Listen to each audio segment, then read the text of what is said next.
We are live. So, wanted to talk about what it's like to feel like you are crushing it, right? To feel like, hey, I'm more successful. I'm reaching all these milestones. I'm hitting all these goals.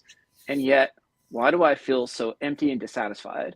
I remember going through grad school and, the sense of there was a cohort that I was a part of, and there's people who could take the fast track of getting through grad school as quickly as possible. And there are people who could take an extra year. And I certainly understand the desire to want to get through as quickly as possible. I really do. I ended up taking a little bit of the slower track, but I noticed that the people who are going through the fast track, they really had no ability to have a social life or to really go out and do things that were fun and rewarding. And they would always say, I will do that and focus on that when I graduate. But I stayed in touch with a lot of these people, and they would always move the needle, right? It'd always be, well, after I finish postdoc and after I get this job. And then it was, this constant thing of, I will finally focus on being happy and content, after I reach a certain level of success. And obviously, I'm not sure some of those people I haven't stayed in touch with, but it seemed like the people who prioritized really finding joy and fulfillment first, were much more successful. And as I put in the description, I certainly have fallen for this belief that happiness, joy, freedom are things that somehow exist outside myself, like they're on another side of the rainbow. And I pursued them only to find, I don't know where this other mythical other side is. And I certainly never found it until I actually slowed down and started to look within. So what do you think about this topic, Mr. David Osk? Yeah, I think that there's, when people talk about just the idea of enjoying success, that kind of thing, I think that in some ways our knee-jerk reaction might swing kind of wide in both directions. Like you might, some people might think, well, of course I can enjoy it. That's kind of easy for me. But then I think there are a large group of the population that are like, yeah, when I experience some type of a success or joy, I move on really quickly to that next one. Like I'm already hunting for that next high or that next, accomplishment or, whatever that might be. Kind of our language, of course, differs, but to sit and to enjoy, something I think is a pretty powerful muscle to grow. Yeah. And, we see both in some of the cohorts that we work with and get a chance to kind of coach. And certainly, I've got an entire practice full of individuals who have all the external markers of success. Some of them have multi-million-dollar homes, multiple multi-million-dollar homes. They have the cars, the private jets. They really have a fantastic lifestyle. But internally, right, they're driven by a deep sense of insecurity. They are feeling very dissatisfied. And so it's crazy, right, sometimes to think. And we often look to people that have that life and think, boy, I'd love to have that. But when you actually get to know some of them, their mindset, what it's actually like, I promise you wouldn't really want that. Right. And so that's what it can be deeply dissatisfying to feel like I've reached it. And yet I'm not there. Like I still feel empty and I still feel really unwhole. So where do you find, if it's not on the other side of achievement, if it's not on the other side of success, where do you go to look for fulfillment and happiness and contentment? Yeah, I think the idea that it's out there somewhere, that we're searching for that, it's not to say that we can't be about things and enjoy things that we accomplish. Absolutely. But I remember, I don't know, it's probably been maybe 20 years ago. I had people that I was surprised at that could literally enjoy a cup of coffee more than I felt like I could enjoy, some huge accomplishment. But it wasn't for them. It really wasn't about the coffee, right? It was, I'm peaceful right here. I'm just enjoying this moment. There was a centeredness and just kind of an internal contentment. Like they knew they had a definition of success in that moment, and they were just beholding it and taking it in and just, oh, this is great. And honestly, it kind of bothered me. Like I remember thinking, what is your problem? You need to get after it and start accomplishing some things. And, I had such a different lens at which I was seeing my life through and existence. And and worthiness of time spent and things like that. And I don't know if that, sheds a little bit of light on it, but it's kind of a neat place to start, I think. Sounded serene to me just as you're describing that. It's like, oh, that sounds wonderful. Yeah. It's funny. I think some of the people, and part of where we try and lead people, some of the people that were the model for the program that I created, it there was a serenity, and it was like life. While they were extremely successful and certainly very, very high achievers, I mean, on an elite scale, but it was almost like that you felt like things slowed down for them, right? Yeah. I Yeah. often feel like life speeds up so quick, right? And there's so much of this busyness. We're constantly just kind of reacting and responding and going from one thing to the next. And yet, I think that when you start to really feel more settled within, you start to have clarity on your identity, and you feel secure. There really is an essence of, right, kind of just relaxing into yourself, Yeah. kind of breathing, and you achieve more while slowing down more. Does that make sense? It seems like a kind of an oxymoron or a contradiction, but does that make sense? Oh, no, absolutely. One of the things that you often talk about is this, there's just the idea of predetermining, what is joy to you, and of course that we need to pause right there, because joy to you, right, is different than joy to me and the person next to me, right? We are all so very unique. And I think that in order to take that step into joy, right, experiencing that, we need to kind of solve that identity issue. What do I identify with inside of me that's really unique? How do I experience joy? How do I experience contentment and so on? And of course, even as I say that, it begs this this question: do we need to be looking outside for it, or do we need to be taking a self inventory, right? Becoming more self-aware. And of course, that is a pretty obvious answer, right? If we keep this this extrinsic front and just I'm searching for it, I'm going to find it, hell or high water, I'm going to find it, get out of my way, I'm looking for it. Well, what are you looking for? Are you looking for something that you told you should be looking for, that you read in a book, or you heard on a podcast, or you heard from your parents, that just might not be really true to your nature? So I think the pausing to realize, hey, wait a second, let me do some self-awareness work here. It just at least get to that point, and then I think you're onto something. Yeah, there's really an underlying assumption, right? When you're looking outside, believing that when I just get to this next place, if I reach a certain income level, if I buy the right house in the right neighborhood, so the underlying assumption is that I'm not whole as is, right? Yeah. There's something missing, there's something lacking, and I need to go and achieve it to finally fill it or experience it. And I'm here to just say that's bullshit, right? Mm-hmm. That's completely untrue. Yeah.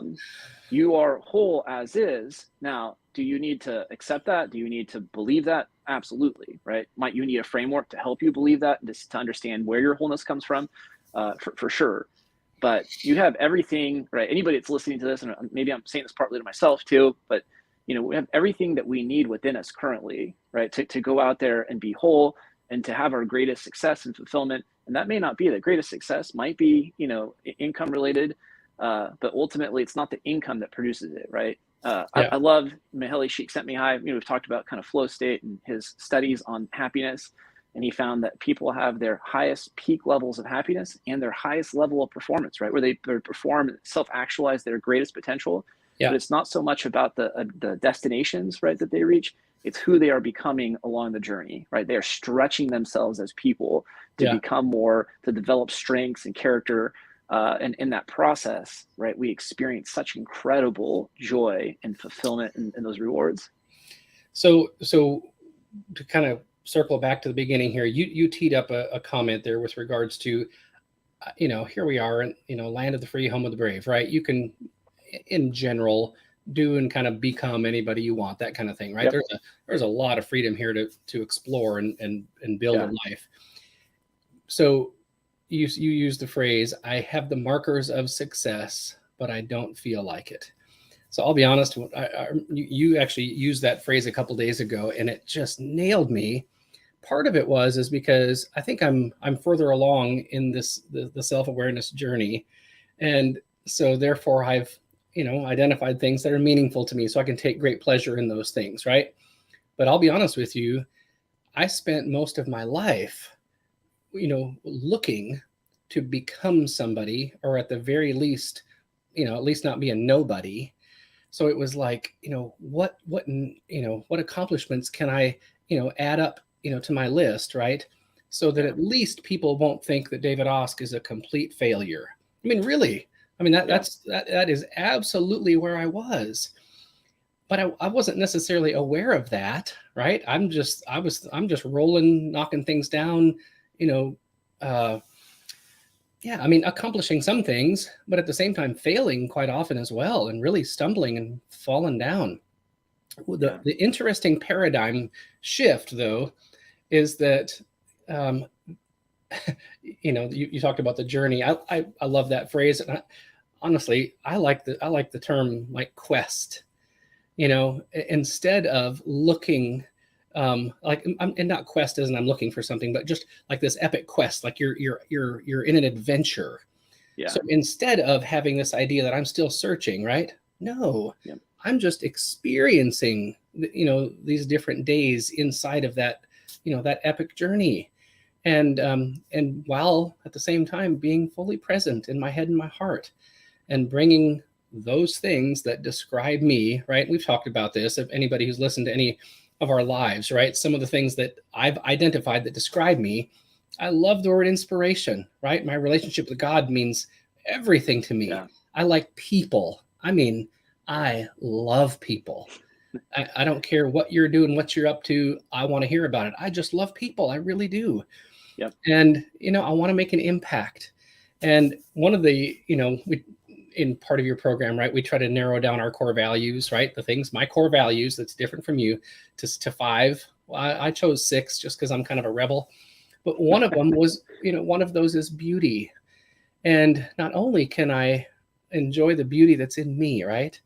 But instead of looking to find beauty to somehow answer a question for me or validate me in some way, guess what? I get to just enjoy it and behold it and take it in. I do the truest essence of of me. And it's such a paradigm shift. And I think that especially in a culture where it's so fast paced, and we have such mixed messages coming our way about all the shoulds, boy, that the pausing and taking that self inventory, flipping things on its head, rolling into the quest on any given day. Just, okay, what's the adventure hold for us today, right? I'm not looking for anything. I'm just bringing the fullest expression of myself to this epic day, just to experience this day, whatever it holds, as opposed to having this big question mark over my head and inside my heart. Yeah. Yeah, I think there's so much of my life where I must felt this desperation, right? This sense of, needing that achievement, needing that recognition. Yeah.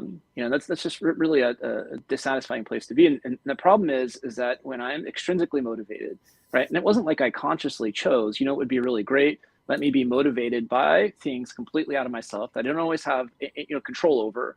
So that I can create this cycle of becoming dependent on those things to feel good about myself, right? But that's ultimately what happens. So if your identity gets really wrapped up in your job, what you produce, your income, and if we don't know who we are, right, then we need to attach our identity to something. And so oftentimes we start doing it to the things that we think we're good at, what we produce. And so, at the very best, we get these hit of dopamines. We've talked about this cycle, and it feels great. Achievement feels good. There's no doubt about it. Dopamine feels great. Yeah. The problem is dopamine doesn't last very long, right? So you feel this kind of temporary high. It feels good, and then it goes away. You know? And so that was always the problem. Is it would go away, and now I'm left lacking. And so you'd think at some point that I would shift gears and say, you know what, this actually isn't working. It's not providing any sustainable sense of happiness or fulfillment. But instead, I would just double and triple down. Well, you know what I think I need more of? I need more achievement, right? And it created this endless loop. And we know that people, and this is the people who are crushing it, right? These are the people I'm seeing in our office, people are joining our program, is that the people are most extrinsically motivated and they are crushing it, right? So they're confident and they're consistently hitting their goals. They are seen or as through self-report and by the people closest to them as being selfish, dissatisfied, angry, anxious, irritable, and narcissistic. Right? I can't imagine anyone out there is like, that's what I want on the other side of success. Right? I Yeah. want a whole bunch of that. Yeah. But ultimately, that's what's waiting for you if that's what's driving you. So, Does that make sense? Absolutely. And here's the fascinating thing. Once again, right, the proof is in the pudding, because we've seen, not only in our own lives, we can experience that, but on a larger, more public level, you see people that quote unquote get it all, and some of them take their own life. Yeah. And it's because they have not predetermined, those things that are just most precious and powerful to them. And some of those people, instead of being quote unquote famous and all that kind of stuff, probably might have had a more beautiful path, a more authentic path, as a painter or an electrician or an accountant or a counselor, right? It's like, and yet they got caught up in, and we all do, by the way. We really need to take kind of a humble pill here, because it's so easy to fall into that on any given day. But they get caught up in something that is just not authentic to them. They're just operating outside of authenticity, and it just ends up wrecking them. You end up, you feel unfulfilled, and the imposter syndrome is constantly an issue, because you just feel like, I don't belong here. Quite often when I'm in that space, I'm feeling angry, irritable at the very least. I tend to avoid stuff. I get, isolate. And then when I start operating in a space that's really authentic to me, well, what happens, right? And again, you talk about this all the time with regards to clues. Follow the clues. Start to feel more at ease in my own skin, happier, compassionate, resilient, kind. You feel this forward momentum and a general joy and ease. And boy, I tell you, the days that I get off the fast train and hop on my train and just start to breathe. Okay, hold on a second. Man, what a difference. Yeah. I remember listening to Marissa Peer. She's a coach. She's got a bunch of YouTube videos out there. But she was talking about, she works with, I think, a lot of celebrities and actors, and how a lot of them kind of were not maybe always socially, very popular or whatever in high school. And so they get into acting, and there's kind of this belief, right, that if I can get famous and I can reach a certain level of success, kind of that sense, I'll make it. I'll finally feel accepted. Right. I'll have this notoriety. And yet when they get there, they find the same thing that ultimately doesn't provide what they thought it would. Yeah. She said a lot of times that's when they turn to drugs and alcohol, right? Because there's still that deep kind of languish or anguish and that pain. And so they look to start to self-medicate and to numb, because ultimately it doesn't provide. And the tough thing too is on this pursuit, because we feel this such a deep need. If I can't even produce this thing that's giving me my sense of identity, right, that anything that gets in the way of it is often seen as a threat to that identity. And so if, my identity is wrapped up in, being great at my job or producing income, I might say I'm doing that for my wife and my kids. I'm doing it for all these reasons. But ultimately, their desire or need for attention, they're sometimes saying, hey, I need you to put work on pause and I need you to prioritize us, will be seen as a threat to that identity, right? And often we'll get a very rigid response. Yeah. And so, I'd love to pivot, because as you said, there are people out there who are able to experience a high level of success, and yet they are deeply fulfilled, right? They are able to really, and certainly when we use success, we should broaden that term. I think, as you said, we really need to create an individual definition of what that means to us, because there are people out there that may not have much, right? But they are some of the most joyful, happy, impactful, influential people that I've ever met. And by any stretch of the definition, as far as I'm concerned, they are massively successful, right? Yeah. I mean, and really, I think we'd all love to have the inner experience and quality of what they have on a daily basis.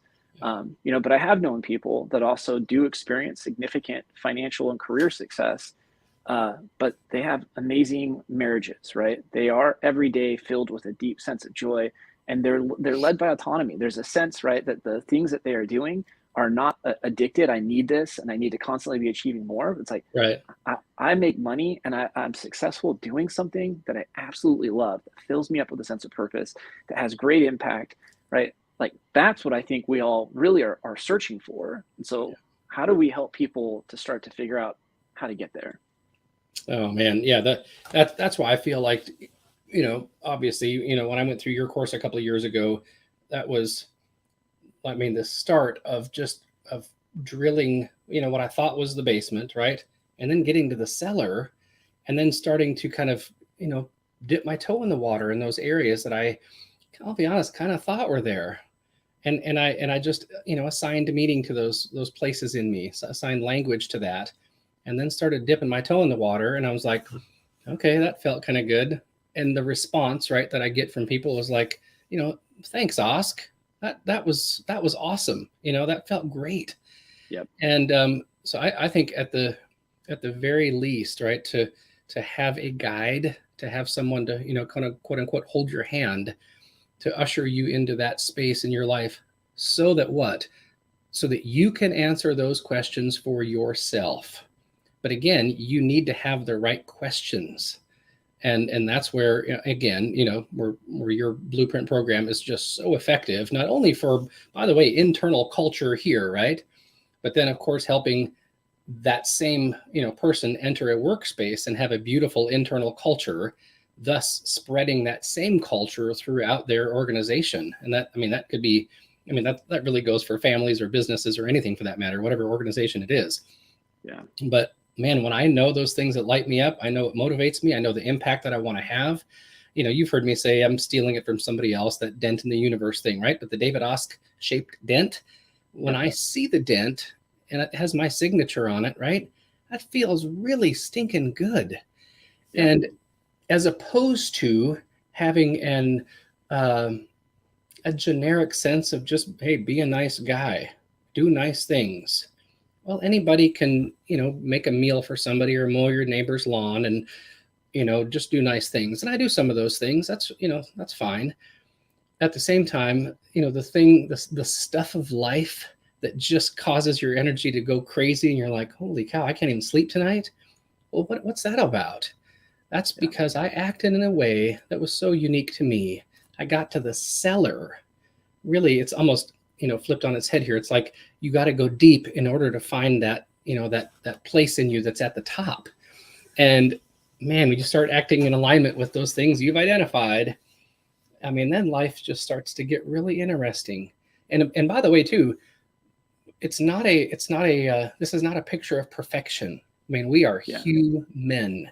Oh yeah. And it's, there's a lot of days when, it might be that you didn't sleep very well the night before, or, whatever it is, life happens.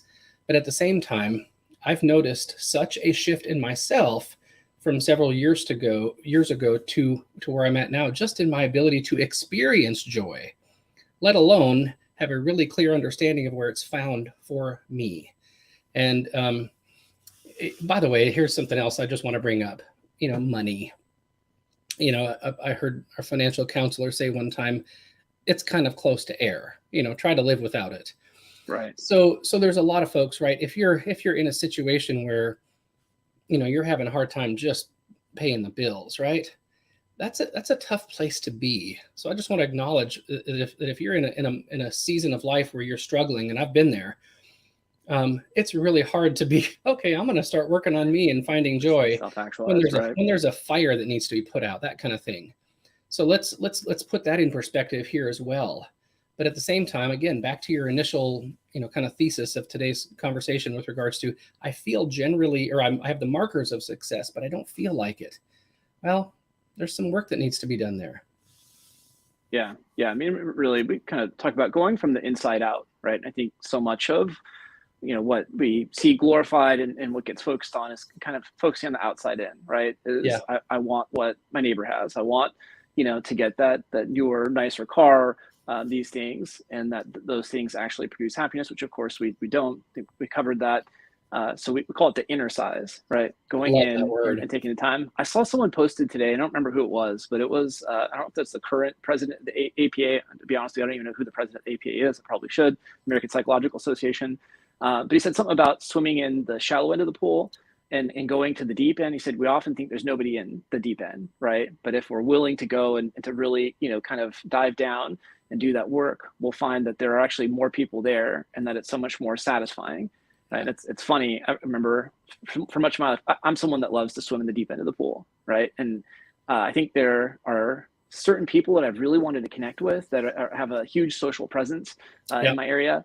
And I just have had a tough time sometimes connecting, right? And I'm like, man, what is it? I feel like I'm, really trying. And what I think it was is, well, I can certainly swim in the shallow end, right? I can have those surfacey conversations. I can have fun conversations about sports and a whole variety of things.